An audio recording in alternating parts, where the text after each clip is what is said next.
वालेकुम दोस्तों, जैसा कि आप जानते हैं कि पाकिस्तान में पिछले 24 घंटों में फैसलाबाद में रहने वाली हिना और उसकी बहन लाहौर में सना ने नबूवत का ऐलान कर दिया है और ये फितने वक्त के साथ साथ लॉन्च होते रहे हैं और जो इनको लॉन्च करते हैं वो भी सरेआम उनको वो सज़ा भी दी जाती है, बदनाम ज़माना भी होते हैं। लेकिन इसके साथ साथ सिर्फ उन्होंने नबूवत का ऐलान नहीं किया, नऊज़ुबिल्लाह उन्होंने ये भी कहा है कि हमारा जिक्र कुरान पाक में है और हम क़यामत हैं। और सिर्फ यहाँ तक नहीं रुके, इसके बाद एक और नऊज़ुबिल्लाह इससे भी बड़ी उन्होंने स्टेटमेंट दी है जो एकदम से कुरान पाक से भी उन्होंने मतसादम कर दिया। उन्होंने कहा कि जो सना है उसने कहा मेरा महरम अल्लाह है और मैं अपने महरम के साथ हज करूंगी और हम एक काफ़ी अरसे से जो है हमारे ये मामला चल रहे हैं। तो इस तरह की जब उसने स्टेटमेंट दी तो पूरी दुनिया में रहने वाले मुसलमान, खसूसी तौर पर जो पाकिस्तान में रहने वाले लोग हैं, उनमें एकदम से गुस्सा, इश्तियाल जो है वो पैदा हो गया, क्योंकि उसने एकदम से जो नबूवत का इख्तिताम हो चुका है। नबी पाक सल्लल्लाहु अलैहि वसल्लम आखिरी नबी हैं, इसके बाद कोई नबी नहीं होगा। सबसे पहले उन्होंने इसको वो आप कह सकते हैं कि इग्नोर करके इसकी नफी करके अपनी नबूवत का ऐलान किया।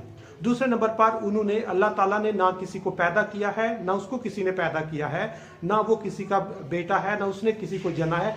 लेकिन वो ऐलान कर रही है कि वो अल्लाह ताला सना के महरम हैं और उसका नाम सना अल्लाह है, वो उस पे कर रही है। अब उसमें जो जितने भी इसकी स्टेटमेंट अभी तक आई हैं, जितने इसके मीडिया टॉक आई हैं, जितने इसके वीडियो लिंक्स आए हैं, उन सब में बहुत सारे इख्तलाफात हैं, उनमें ही मतसादम है। उन सब को देख के लगता है कि ये जो हिना और सना है, इन्होंने ये जितने दावे किए हैं ये सारा रॉन्ग नंबर है और इस रॉन्ग नंबर को किसी ने लॉन्च किया है। किस तरह इनको लॉन्च किया, क्यों लॉन्च किया और कहां कहां पर इनकी स्टेटमेंट में वो आप कैसे कंट्रोवर्सीज हैं, उन पर बात करने से पहले मैं आपके साथ उनके जो क्लिप्स हैं, उनकी जो वीडियो टॉक्स हैं, वो आपके साथ शेयर करूंगा। आपने एक एक मिनट की 2 वीडियो सुननी है, उसके बाद इसका क्रिटिकली देखेंगे कि क्या वाकया ही ये रॉन्ग नंबर है, इस रॉन्ग नंबर को किसने लॉन्च किया और क्यों लॉन्च किया है। सबसे पहले अल्लाह ताला के हुक्म से मैं अपनी पहचान आप लोगों पे वाज़ेह फरमा दूं।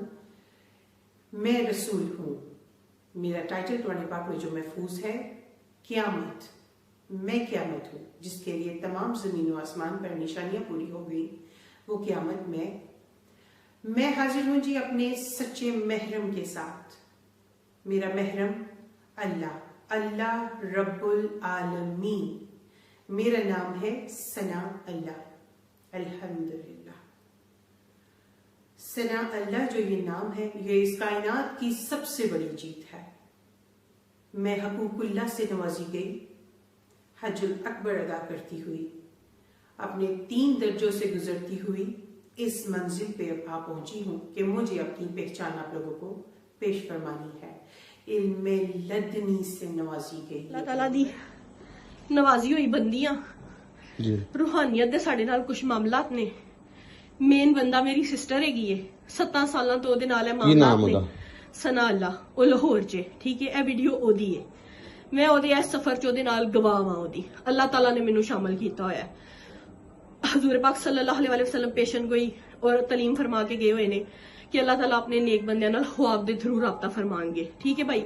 सानू ख्वाब दे थ्रू तालीमात आंदियां ने, ठीक है। साडा कोई दुनियावी फायदा नहीं, कोई दुनियावी साडा मामला नहीं। मेरा हिना ना है, ठीक है। सानू अल्लाह ताला दे ए मेरी नमाज दी जगह है, तुसी प्लीज इत्थे जुत्ती ना रखो, ठीक है। मैं 24 घंटे नमाज परहेजगार रोजे वाली पर्दे वाली बंदियां दुनिया असी 17 साल तो छड़ दी हुई है, ठीक है। और साडा बहुत पकीजा हिसाब किताब है, ठीक है भाई। मैं किधरे नहीं जाती, ना मेरे घर कोई आ सकता वे। ऐसी जो बयान दिता है मेरी सिस्टर ने। दोनों क्लिप्स को देखने के बाद आपने देखा होगा कि जो पहला क्लिप है उसमें जो आपने आपको सना अल्लाह कहती है, उसने जो स्टेटमेंट दी है वो उसको जुबानी वो नहीं पढ़ सकती। जब जुबानी नहीं पढ़ सकती तो साथ आप देखते होंगे कि साथ साथ वो नीचे से लिखा हुआ पढ़ के स्टेटमेंट दे रही है, और जब पढ़ के स्टेटमेंट दे रही है तो उसके साथ उसकी जो बात है उसमें इत्माद नहीं है। ये नहीं लग रहा कि ये बात वो खुद कर रही है। इसका मतलब है इसको किसी ने गाइड किया है, इसको प्रॉपर किसी ने पढ़ाया हुआ है, या इसको किसी ने लॉन्च किया। इसलिए मैं कह रहा हूँ ये एक कंप्लीट रॉन्ग नंबर है। दूसरे नंबर पर जहां पर ये बैठ के टॉक कर रही है, उसके पीछे जो इन्वायरमेंट है वो एक आम घर वाला इन्वायरमेंट नहीं है। وہ ایک وہ جو آپ کہتے ہیں کہ اللہ کے برگزیدہ بندے ہیں ان والا بھی نہیں ہے، اور تیسرے نمبر پر وہ جو سٹیٹمنٹ دے رہی ہیں وہ قرآن پاک سے متصادم ہے، ان کی نفی کر رہی ہیں، وہ حدیث کی نفی کر رہی ہیں، وہ نبوت کی نفی کر رہی ہیں، اور اس کا جو طریقہ کار ہے وہ بھی کہیں اسلامک پوائنٹ آف ویو سے وہ ایکسیپٹیبل نہیں ہے۔ تیسرے نمبر پر جو اس کی بہن ہینا بات کر رہی ہے، اس میں آپ نے دیکھا ہوگا کہ وہ ایون پراپر اردو نہیں بول سکتی۔ وہ اگر اس کو کوئی اچھی لینگویج میں عربی کے ساتھ بات کرتے شاید اس میں وزن ہوتا، لیکن وہ پنجابی میں ایک رف قسم کی لینگویج استعمال کر رہی ہے، اور ساتھ آپ نے دیکھا ہوگا کہ جو اس کی بہن ہے وہ بہت کنفیوز ہے، وہ پریشان ہے، اس کو سمجھ نہیں آ رہی میں نے کون سی سٹیٹمنٹ دینی ہے اور کون سی سٹیٹمنٹ نہیں دینی۔ اس لیے یہ جو ہنا اور ثنا جو ہیں ان کی جو سٹیٹمنٹس ہیں، ان کے جو وہ آپ کہہ سکتے ہیں کہ کاروائی ہے، یہ ایک فتنہ ہے، یہ لوگوں کو ڈیریل کرنے کی کاوش ہے، اس میں کہیں بھی حقیقت نہیں ہے، اسلامک پوائنٹ آف ویو سے اس کا کوئی ایک بھی ایویڈنس ان کے پاس موجود نہیں ہے۔ یہ کہہ رہے ہیں کہ ہمیں خواب میں میسج آتے ہیں، ہمیں خواب میں گائیڈ کیا جاتا ہے، اور اس طرح کی ساری ان کی کنفیوزنگ سٹیٹمنٹ ہے جس کے لیے ان کے پاس کوئی ایویڈنس نہیں ہے۔ اس لیے ہمیں اس طرح کے فتنوں سے بچنا ہوگا، ان کو کم سے کم کرنا ہوگا، اور اپنے بچوں کو دینی تعلیمات کا فروغ کرنا ہوگا تاکہ ان کو پتہ چلے ٹھیک کیا ہے اور غلط کیا ہے، کیونکہ پوری دنیا میں جو بھی غیر مسلم ہیں وہ مسلمانوں پہ مختلف ٹائپ کے مختلف وقت میں فتنے لانچ کرتے رہے ہیں، اور ہم نے ان سے بچنے کے لیے اپنے آپ کو امپاور کرنا ہوگا، اپنی تعلیمات میں اضافہ کرنا ہوگا، قرآن و احادیث کو اپنے پلو کے ساتھ باندھنا ہوگا، تاکہ جو بھی کوئی بندہ تھوڑا سا ڈی ٹریک کرنے کی کوشش کرے تو کم از کم ہمیں پتہ چل جائے کہ یہ بندہ ڈی ٹریک کر رہا ہے۔ اس لیے آخر میں صرف یہ کہوں گا کہ یہ ایک رانگ نمبر ہے، یہ رانگ نمبر لانچ کیا گیا ہے، یہ مسلمانوں کو ڈیریل کرنے کے لیے لانچ کیا گیا ہے۔ اس لیے ہم لوگوں نے اس میں بہت کیئرفل رہنا ہوگا، ہم لوگوں نے ٹیکنیکلی بہت سٹرانگ ہونا ہوگا، اور ہم نے اپنے علم میں اضافے کرنے کے لیے ایفرٹ کرنی ہوگی۔ اللہ تعالیٰ ہمیں اس طرح کے فتنے اور فساد پیدا کرنے والے لوگوں سے بچا کے رکھے۔